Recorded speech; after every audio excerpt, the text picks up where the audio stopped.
강성원 세무사입니다. 이번 편부터는 개발 사업을 통해 이익의 증언을 다루어 보도록 하겠습니다. 오늘부터 다룰 주제는 2024년 12월 달에 전문 분야 포럼에서 제가 발제한 논문을 바탕으로 하였습니다.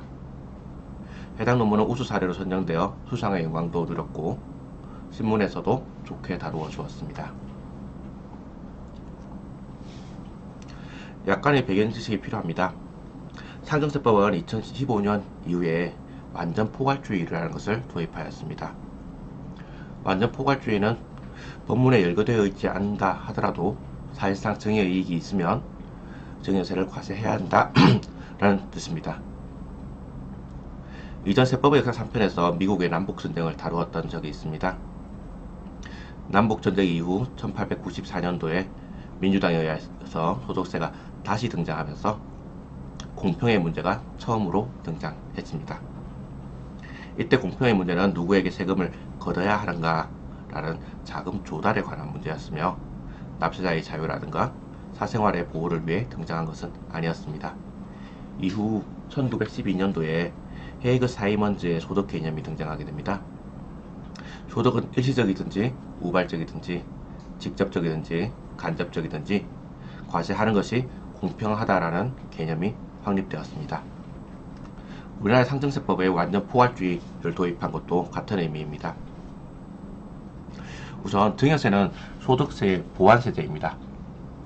즉 소득세로 과세하지 못하는 부분에 대해서 증여세를 과세한다는 의미이고 소득세가 과세되었으면 증여세를 과세하지 않는다라는 의미도 됩니다. 때문에 증여세에서 이중과세를 조정하는 장치들이 빈번하게 등장하게 됩니다. 또 증여세는 개인에게 부과되는 세금입니다. 영리법인은 증여세를 내지 않습니다. 그러나 영리법인이 주주인 개인은 증여세가 부과될 수 있습니다. 이에 따라서 증여세 완전 포괄주의 도입과 함께 법인의 사업에 대한 예측 가능성이나 법적 안정성을 해치는 부분이 있고 이로 인하여 사업 기회를 제거하는 부작용도 있습니다. 특히 부동산 개발 사업의 경우 장기간에 소요되는 사업이므로 예측 가능성이 무엇보다 중요하다라고 할 수 있는데 여기서 증여세가 공포스러운 사업 환경을 조성한다고 할 수 있습니다. 제가 한 연구는 사업의 비용을 예측할 수 있는 사업 모델을 제시해서 안정적인 사업 환경을 만들고 여러 세무사님들과 구독자님들에게 건설업에 대한 관심을 불러일으키기 위해서 진행되었습니다. 먼저 선행 연구를 보고 사업 모델을 제시한 후 연구의 의의를 설명드리는 순서로 진행을 하겠습니다. 흔히 부모는 자식에게 세 가지를 상속할 수 있다라고 이야기합니다. 돈과 생활 습관 그리고 인간관계입니다. 그런데 돈을 상속하면 상속세가 세금이 부과되는데 생활 습관이나 인간관계는 세금이 부과되지 않습니다. 따라서 현명한 부모는 자녀에게 돈보다는 생활 습관과 인간관계를 상속한다 라는 말이 있습니다. 이것은 옛날에서는 맞는 말이었습니다. 지금은 습관과 관계에 세금이 정말 부과되지 않을까 하면 앞서 말한 완전 포괄주의 도입이란 단어 때문에 심상치 않다라고 여겨지실 듯합니다. 오늘 다룰 문제는 분양사업을 수단 삼아서 분양이익을 자녀에게 이전하는 것은 경제적 이익을 얻을 수 있는 기회를 자녀에게 제공하는 간접 증여의 유형인데 이때에도 증여세가 과세될 것인가 라는 부분입니다. 기회가 등장했네요.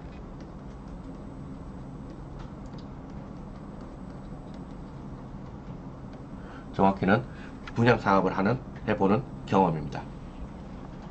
앞서 말한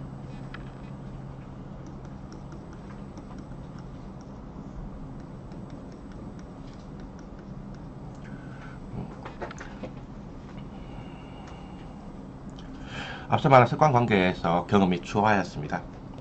부자들은 자녀에게 특별한 경험을 주려고 한다는 말이 있습니다. 흔히 백만장자들이 가는 우주여행이라든가 심해 탐험 같은 기사들이 종종 접하게 되곤 합니다. 이때 요 두 가지가 항상 과세가 된다는 당연히 아닙니다. 어떤 습관, 어떤 관계, 어떤 경험은 과세가 되고 어떤 습관, 어떤 관계, 어떤 기회는 과세되지가 않습니다. 이후에 살펴보겠지만 이 두 가지 분류의 차이가 있습니다. 여기에는 엄격한 적용 요건이 있고 이중과세를 조정하는 장치가 있습니다.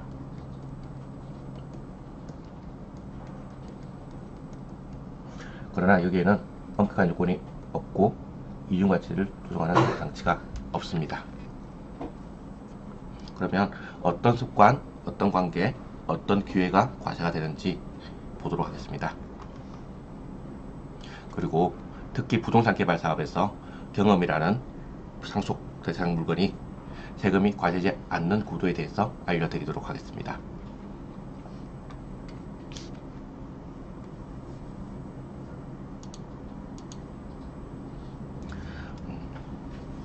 선행연구는 2021년도에 나왔던 김영순 교수님의 논문입니다. 김영순 교수님은 인하대 교수님이십니다. 당초 정여 시점에서 증여자의 기여로 재산가치 증가 사유가 발생하리라는 것이 객관적으로 예상된다면 증여세를 과세할 수 있다라고 보았습니다. 즉 공평의 입장에서 일시적이든 우발적이든지 직접적이든지 간접적이든지 과세 대상이 되어야 한다라는 일반론적인 이야기입니다. 그리고 중요한 개발사업이라는 단어가 나왔습니다. 개발사업의 범위를 개발이익 환수법상 개발사업으로 한정할 수 없다라고 보았습니다. 개발이익 환수법상 개발사업은 개발이익 환수법 제2조에서 정의를 하고 있는데 택지나 단지 혹은 대지나 부지, 용지 등을 조성하는 사업을 말합니다. 즉 땅을 닦는 사업입니다. 이를 랜드 디벨로퍼라고 합니다. 비교해서 닦여진 땅 위에 건물을 세우는 것을 빌드 디벨로퍼라고 합니다. 즉 두 가지 사업은 구분이 되는 사업입니다. 그러나 김영순 교수님은 개발이익 환수법상 개발 사업으로 한정할 수 없다라고 해서 빌드 디벨로퍼도 개발 사업이라고 보아야 한다라고 논문을 정리하고 있습니다. 이때 재산가치 증가 사유는 개발 사업의 성공으로 인한 주식 가치의 증가가 됩니다. 그리고 입법적으로 보완될 부분이 많이 있다라고 지적을 하면서 개발 사업의 범위를 이야기했습니다. 즉 증여세법에서 개발 사업을 정의하고 있지 않기 때문에 다른 법에서 개발 사업에 대한 정의를 차용하기 때문에 해당 문제가 발생되었다라고 보는 것입니다. 그리고 납세의무의 성립시기에 대한 규정이 있어야 되고 경제적 이중과세 조정 장치가 필요하다라고 논문을 마무리하였습니다. 바로 다음에 정연대 정지성 교수님께서 좀 상반되는 논문을 발표했습니다. 사실 이 논문 때문에 나왔다가 맞을 것 같습니다. 우선 분양사업에는 재산가치 증가 사유에 해당되지 않는다라고 보았습니다. 개발사업의 범위는 개발부담금 부과 대상인 개발사업 또는 이와 유사한 사업으로 정의하여야 한다라고 보았습니다. 그리고 사용승인일이 적용시기가 되기 위해서는 분양률이라는 새로운 과세요건 사실이 추가하는 문제가 발생되는데 이런 분양률은 법률이 정한 과세요건이 아니므로 이런 것을 과세요건에서 과세해서는 안 될 것이다 라고 주장하였습니다. 입법적인 보완에 대해서도 다루었는데 정의의제 규정을 신설하든가 즉 신설하지 않으면 과세하면 안 된다는 뜻이고 다른 법인세가 과세된 경우에 적용세를 과세할 수 있는 예외적인 규정을 만들지 않으면 현행 법률로서 분양사업은 과세되어서는 안 될 것이다 라는 이야기를 하였습니다. 단순히 김영춘 교수님의 논문만 있을 때는 과세권자와 납세 의무자 입장에서 과세권자가 압도적으로 우월한 지위에 있게 될 것입니다. 아마도 정지선 정연대 교수님은 그것을 방지하고자 납세 의무자에게 좀 유리한 논문을 발표한 것이 아닌가라고 추측하고 있습니다. 관계되는 논문 상정세법은 제42조의 3 재산 취득 후 재산가치 증가에 따른 이익의 정의 규정과 제45조의 5 특정 법인과 거래를 통한 이익의 정의 의제 규정입니다. 앞서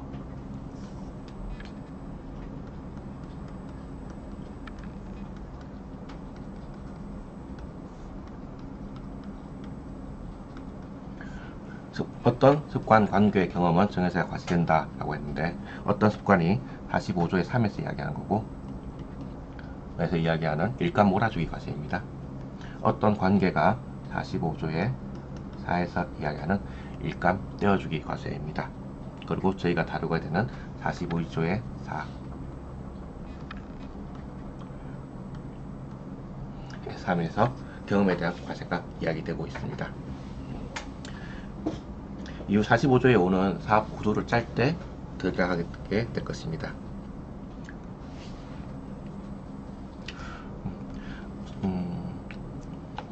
저에게 중요한 것은 42조의 3 재산가치 증가에 따른 이익의 정의이므로 습관과 관계에 대해서 과세되는 구조는 해당 것과 비교를 하기 위하여 대략적으로 살펴보고 넘어가도록 하겠습니다.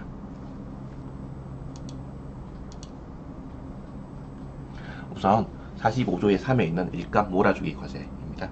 일감 몰아주기 과세는 자녀가 법인을 만들어 가지고 부모의 법인에게 매출을 발생시켰을 때 그 매출이 지분율이나 등의 요건을 갖추게 되었을 경우 자녀 법인에게 과세를 하겠다. 즉 자녀 법인의 주주인 자녀에게 증여세를 과세를 한다라는 뜻입니다.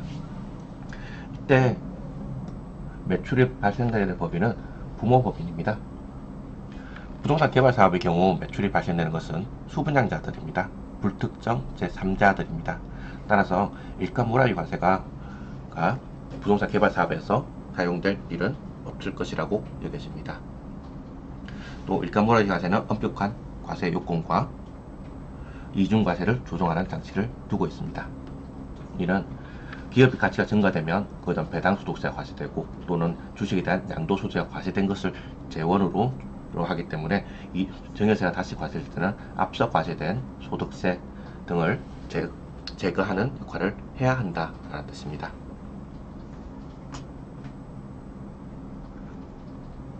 이는 부모가 일했던 것처럼 자녀 법인이 사업을 해서 매출을 발생시켜 봐라 라는 것으로 읽힐 수 있습니다. 즉 부모의 사업 습관을 자녀에게 물려준다 라고 이야기할 수 있는 부분입니다.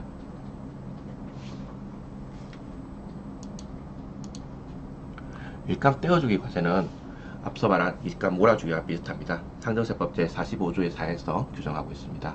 이는 부모법인의 기존 거래처였던 부모의 친구법인에게 자녀법인이 매출을 발생시켜봐라 라는 뜻입니다. 즉 수분양자가는 부모의 친구법인은 아니기 때문에 개발사업에서 일감 떼어주기 과세도 적용될 여지는 적을 것입니다. 물론 일감 떼어주기 과세도 엄격한 적용 요건과 이중과세를 방지하는 규정을 두고 있습니다. 또 일감 떼어주기 과세 대상에는 수행할 사업의 기회를 포함하지 않습니다. 즉 새로 시작하는 부동산 개발 사업이 포함될 수 없습니다. 따라서 부동산 개발 사업에서 45조의 4가 적용될 여지는 없을 것이라고 여겨집니다. 앞서 두 분의 교수님들께서 논문에서 이중과세 조정자가 필요하다는 것은 45조의 3과 45조의 4에 있는 일감 몰아주기 과세와 일감 떼어주기 과세와 이제 개발 사업을 통한 이익의 증여 과세가 매우 유사한 구조인데, 여기에 재산가치 증가를 통한 이익의 증여에는 이중과세 조정을 위한 장치가 없다라는 점 때문에 입법적인 보완이 필요하다라고 지적한 것입니다.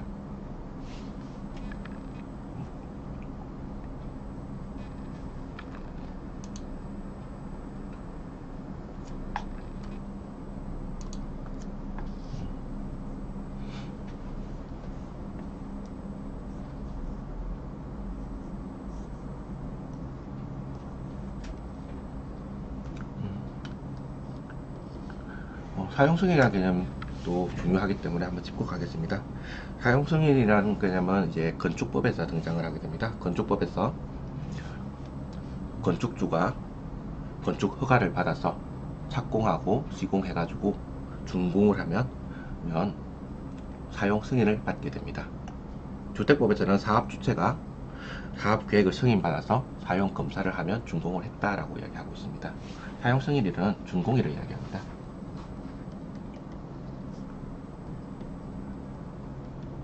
설계사님들은 완공이라 단어를 많이 씁니다. 완공은 건물을 다 짓는 것을 말하고, 이때 행정청의 행정적인 행위까지 포함해서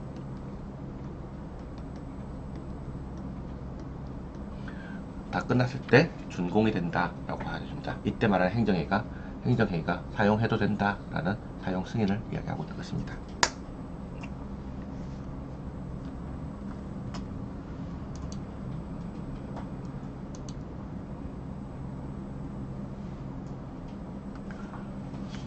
선행 연구를 살펴봤고, 관련 사례를 보겠습니다. 심판례들입니다. 문제가 시작된 것은 2018년 정도였던 것 같습니다. 여기서 2018이 접수된 연도고 2019가 심판례가 생성된 연도입니다. 첫 번째는 현재까지 분양률이 50%에 미치지 못하기 때문에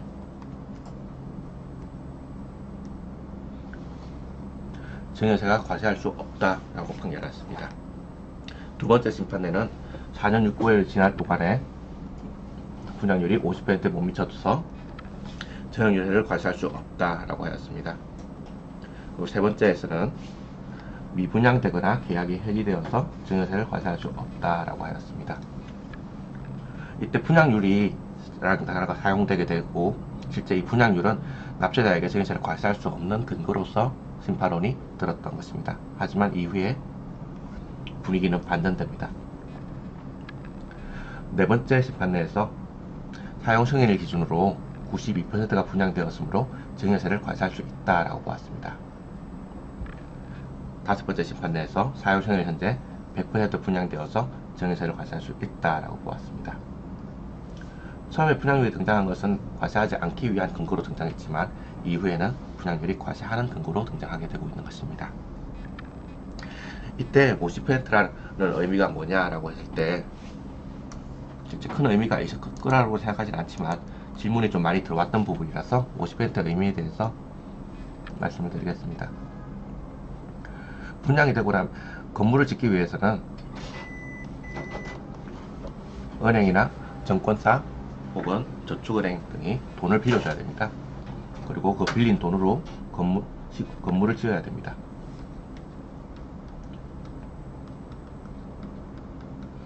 그리고 판매를 해서 은행 빚을 갚고 건물 대금을 주고 나면 나머지가 시행사의 이익이 되게 됩니다.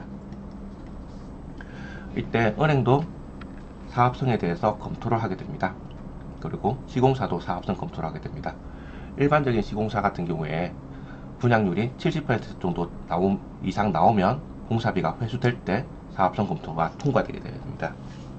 즉 100% 분양이 안 된다 하더라도 70% 정도 분양이 되면 공사비가 회수될 수 있다 라는 전망이 생겼을 때 시공사가 입찰을 넣게 되는 거죠.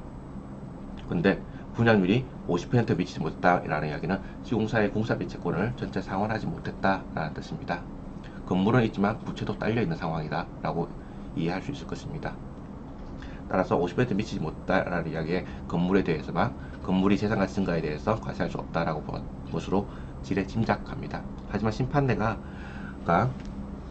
시공사의 사업성 검토 기준을 알고 50%를 적었다라고 생각하지 않고, 처음에는 납세자에게 유리한 심판 결정을 내기 위한 단순한 근거로서 50%를 제시했다라고 여겨집니다. 따라서 50%는 큰 의미는 없습니다. 현행 과세관청과 조제심판은 개발사업의 범위를 개발이익 환수법에 따른 개발사업으로 한정하고 있지 않습니다. 앞서 논문에서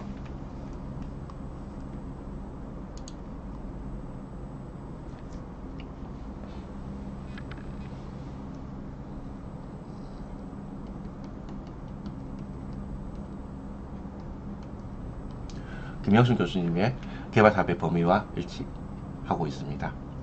비교해서 대법원은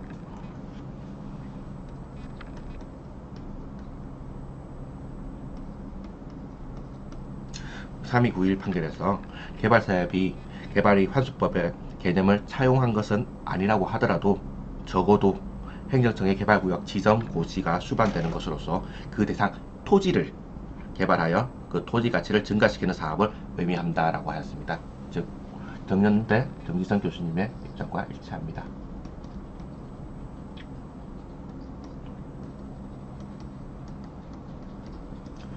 즉 대법원과 심판원 사이에 입장 차이가 있습니다. 그리고 입장 차이는 계속 줄어들지 않을 것이라고 여겨집니다.